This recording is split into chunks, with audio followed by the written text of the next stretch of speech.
ఈ వీడియోలో మనము తెలుగు క్వెషన్ పేపర్ ఎలా అటెంప్ట్ చేయాలనేది చూద్దాం. చాలామంది కామెంట్ సెక్షన్‌లో అడుగుతున్నారు. అది పెట్టండి సార్, ఇది పెట్టండి సార్ అని. నా ఛానెల్‌లో కేవలం ఇంపార్టెంట్ క్వెషన్ మాత్రమే అప్‌లోడ్ చేస్తాను. గైడెన్స్ మాత్రమే ఇవ్వగలను students. Don't expect anything beyond that. Let's move to the question paper.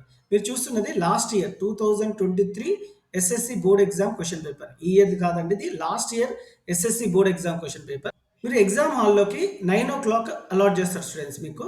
You are permitted to go in to the exam hall at 9 AM. So exam start అయ్యేది 9:30. మిమ్మల్ని మాత్రం exam హాల్కి 9:00 enter చేస్తారు. ఎందుకంటే 9 to 9:30 instructions ఇవ్వడము and OMR sheet ఎలా fill చేయాలనేది చెప్పడం జరుగుతుంది. సో మిమ్మల్ని 9:00కే ఎగ్జామ్ హాల్లోకి పర్మిట్ చేస్తారు. సో నా సజెషన్ ఏంటంటే మీరు 8 or 8:30 in between you have to reach the exam centre. OMR sheet ఎలా ఫిల్ చేయడం అనేది తెలియకపోతే ఇక్కడ వీడియో డిస్క్రిప్షన్ పార్ట్లో ఉంది students, please have a glance. So ఇప్పుడు మనం క్వశ్చన్ పేపర్ ఎలా రాయాలో చూద్దాం. మనకి క్వశ్చన్ పేపర్ ఇచ్చాక 15 minutes టైం ఉంటుంది students. First take 15 minutes time to read the question paper. తరోగా అన్ని సెక్షన్స్ని తరోగా చదవండి క్వశ్చన్ పేపర్ని. క్వశ్చన్ పేపర్ ఇవ్వగానే అడావుడిగా ఆన్సర్ రాయకండి. Take some time to think that question paper in your mind. Section 1లో స్టూడెంట్స్ 3 బిట్స్ ఉంటాయి. ఆ ఈ. ఈ ఆ బిట్, ఈ బిట్ పారాగ్రాఫ్స్ ఉంటాయి. చాలా ఈజీగా స్కోర్ చేయొచ్చు. 15 మార్క్స్ ఈజీగా మనము ఇక్కడ స్కోర్ చేయొచ్చు. ఈ ఆ బిట్ పద్యము ఆర్ ప్రతిపదార్థం ఇస్తారు. కొంచెం ట్రిక్కీగా ఉంటుంది. మనం నేర్చుకుంటే ఈజీగా రాయొచ్చు. ఈ ఫస్ట్ పారాగ్రాఫ్ ఎప్పుడు ఉపవాచకం, రామాయణం నుంచి అడుగుతాడు స్టూడెంట్స్. జనరల్ పారాగ్రాఫ్ ఉంటుంది. 2-3 పారాగ్రాఫ్స్ ఇస్తాడు. దానికి అనుగుణంగా 5 క్వశ్చన్లు ఇస్తాడు. 5 మార్కులు. ఒక్కొక్క ప్రశ్నకి ఒక్కొక్క మార్క్ ఉంటుంది.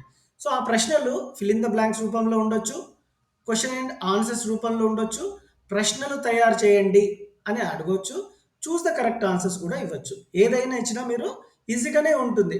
మీరు నా సజెషన్ ఏంటి అంటే, చాలామంది ఏం చేస్తారంటే హనుమంతుని సహాయపడదలిచిన వాడు ఫస్ట్ ఆ వర్డ్స్ గురించి వెతుకుతారు. Don't do that mistake students. మీరు తరోగా ఈ పారాగ్రాఫ్ని చదువుకోండి. ఫస్ట్ చదువుకోండి పారాగ్రాఫ్ని, తర్వాత క్వశ్చన్కి ఆన్సర్ రాయండి. సో సెకండ్ ఏంటి అంటే క్వశ్చన్ నంబర్స్. సో ఫస్ట్ క్వశ్చన్కి ఫస్ట్ ఆన్సర్ అని పెట్టి మీరు సెక్షన్ నెంబర్ కూడా రాయాలి ఆన్సర్ షీట్లో. 1A అని పెట్టి హనుమంతునికి సహాయపడదలిచిన వాడు మీరు ఆన్సర్ రాయాలి. హనుమంతుడు మైనాకుని తన ఎదతో నెట్టివేయడానికి కారణం. సో సెకండ్ ఆన్సర్ అని రాసి మీరు ఇదైనా రాసినా సరే డైరెక్ట్ ఆన్సర్ రాసినా సరిపోతుంది. ఈ విధంగా రాయాలి. ఫర్ ఎగ్జాంపుల్ మీకు థర్డ్ క్వశ్చన్కి ఆన్సర్ తెలియదు. సో మీరు ఏం చేస్తారంటే 1, 2, 4, 5 అని రాయకుండా 3A అని పట్టి వదిలేయండి కొంచెం గ్యాప్. మీకు తర్వాత మొత్తం క్వశ్చన్ పేపర్ అటెంప్ట్ చేశాక మళ్ళీ come back and attempt this answer try చేయండి. అంతేగాని ఏ క్వశ్చన్ని వదిలేయొద్దండి. You have to attempt all the questions. ఇటు కొంచెం ట్రిక్కీ సెక్షన్ స్టూడెంట్స్, ఎందుకంటే పద్యం పూరించి భావమైన రాయమంటాడు, లేకుండా కొన్ని సందర్భాల్లో వాళ్ళే పద్యం ఇచ్చి ప్రతిపదార్థం రాయమంటాడు. సో మీకు ఈ సెక్షన్ కొంచెం టఫ్ అనిపిస్తే నా సజెషన్ ఏంటి అంటే మీరు పద్యానికి భావం చదువుకొని వెళ్ళండి. ఎందుకంటే భావం రాస్తే మనకి 2 మార్కులు వస్తాయి. ఆ పద్యము రాయకున్నా సరే ఒకవేళ మీకు టఫ్ అనిపిస్తే కంపల్సరీ భావం మాత్రం రాయాలి స్టూడెంట్స్. ఎందుకంటే పద్యం రాసినందుకు 3 మార్కులు, యాక్చువల్ పద్యం రాసినందుకు 2 మార్కులు, భావం రాసినందుకు 1 మార్కులు, మిస్టేక్ లేకుండా రాయిస్తే 1 మార్క్. సో మీరు భావం కంపల్సరీ నేర్చుకోండి. అదొక్కటి సింపుల్ లాంగ్వేజ్లో రాస్తే సరిపోతుంది. సో మీకు పద్యం ఆఫ్ వచ్చినా సరే భావం మాత్రం వదిలేయద్దండి. So make a note of this. So ఈ బిట్ ఇది అపరిచిత గద్య భాగం నుంచి ఇస్తాడు. ఏది ఇస్తాడు అనేది తెలియదు. ఇది out side the text book ఉంటుంది స్టూడెంట్స్. చాలా జనరల్ ప్యాసేజెస్ ఉంటాయి. ఆ ప్యాసేజ్కి కొన్ని క్వశ్చన్స్ ఇస్తాడు. ఆ క్వశ్చన్స్కి అనుగుణంగా ఆన్సర్స్ రాయాల్సి ఉంటుంది. మళ్ళీ ఏం చేయాలి అంటే ఆన్సర్ షీట్లో ఫస్ట్ సెక్షన్ అని రాసి 7th ఆన్సర్, పై పేరాలో ఎవరి మధ్య సంభాషణ జరిగింది. ఆ పేరాగ్రాఫ్ క్షుణ్ణంగా చదువుకొని అర్థం చేసుకుంటే ఈ ఆన్సర్స్ చాలా ఈజీగా ఉంటాయి. ఇంకో విషయం ఏంటంటే ఫస్ట్ పేరాగ్రాఫ్కి ఒక్కొక్క క్వశ్చన్కి 1 మార్కే, కానీ ఈ పేరాగ్రాఫ్కి ఫస్ట్ సెక్షన్లో ఈ బిట్ పేరాగ్రాఫ్కి ఒక్కొక్క క్వశ్చన్కి 2 మార్కులు. సో ఇక్కడ మీరు చాలా జాగ్రత్తగా అటెంప్ట్ చేయాల్సి ఉంటుంది. 1 or 2 sentence. So 7th answer, 8th answer అని రాయాలి, 9th answer, 10th answer, 11th answer. ఒకవేళ మీకు ఏదైనా ఆన్సర్ రాకపోతే గ్యాప్ వదలండి.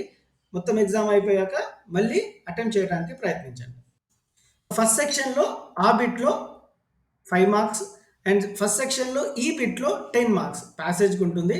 సో మీరు ఒకవేళ బిలో యావరేజ్ స్టూడెంట్ అయినా మంచిగా తరోగా ప్యాసేజ్ అర్థం చేసుకొని ఆన్సర్స్ అటెంప్ట్ చేస్తే మీకు ఈజీగా 15 మార్క్స్‌కి 10-12 మార్క్స్ వస్తాయి. అదే అబోవ్ యావరేజ్ స్టూడెంట్ అయితే మీకు 15కి 15 రావాల్సిందే. ఎందుకంటే ఇందులో పెద్ద కష్టం ఏమి ఉండదు. So moving forward second section వ్యక్తీకరణ సృజనాత్మకత 40 మార్క్స్ మాక్సిమం వెయిటేజ్ పార్ట్ ఏలో ఇక్కడే ఉంటుంది.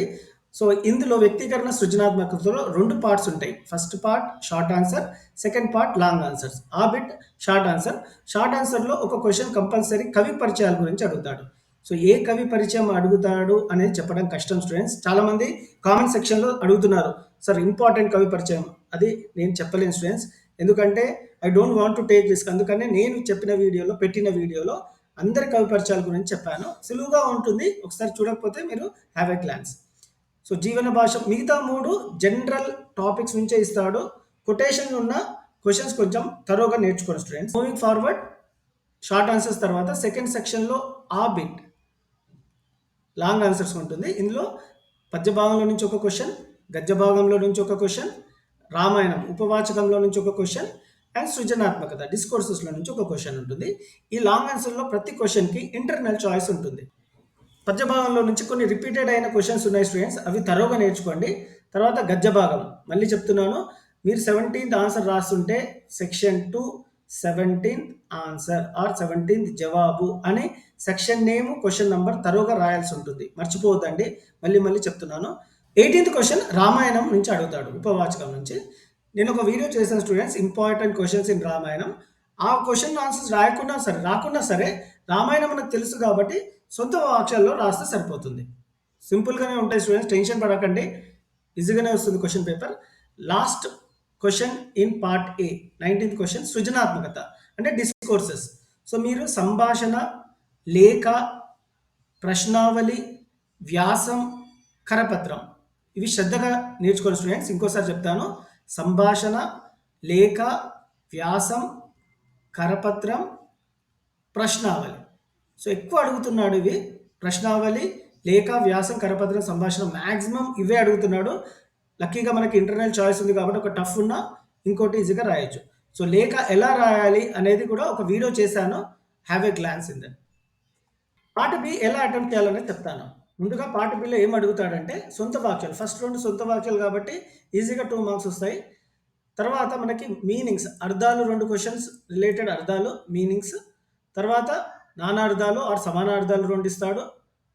తర్వాత ప్రకృతి వికృతులు 2 ఉంటాయి. తర్వాత వ్యుత్పత్తి అర్థాలు. ఇవన్నీ మీనింగ్స్ రిలేటెడ్ స్టూడెంట్స్ ఈజీగా ఉంటాయి.